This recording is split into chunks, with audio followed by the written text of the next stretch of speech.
மாண்புமிகு முதலமைச்சர் அவர்கள் தேர்தல் காலங்களிலே மக்களுடைய நம்பிக்கை பெறுவதற்காக நிறைவேற்ற முடியாத வாக்குறுதிகளை கொடுப்பதை ஒரு வழக்கமாக வைத்திருக்கிறார். அது 2 ஏக்கர் நிலம் என்றாலும் சரி, தற்போது 505 வாக்குறுதிகளில நாம் குறிப்பாக மக்களுடைய பிரச்சனைகளை விவாதித்து அதற்கு தீர்வு கண்டு அதற்கான திட்டங்களை தீட்டி புதிய சட்டங்களை உருவாக்குகிற சட்டமன்றத்தை நேரடி ஒளிபரப்பு செய்வோம் என்று சொன்னார்கள். அதோடு 100 நாட்கள் ஆண்டுக்கு நடத்துவோம் என்று சொன்னார்கள்.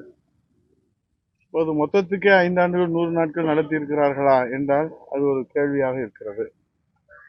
அதே போல நேரலை என்பது அவர்கள் பேசுவது மட்டும், நேரலையிலே ஆளுகிற கட்சியை சேர்ந்த முதலமைச்சர், அமைச்சர்கள், சட்டமன்ற உறுப்பினர்கள் பேசுவது நேரலையிலே ஒளிபரப்பப்பட்டு மாண்புமிகு எதிர்க்கட்சியினுடைய தலைவர் மக்களுடைய பிரச்சனைகளை அவையினுடைய கவனத்துக்கு கொண்டு வந்து தீர்வு காண வேண்டும் என்று மக்கள் மீது உள்ள அக்கறையில ஜனநாயக கடமையாற்றுகிற போது நேரலையை துண்டிப்பது என்பது எப்படி ஒரு ஜனநாயக பண்பாகும்?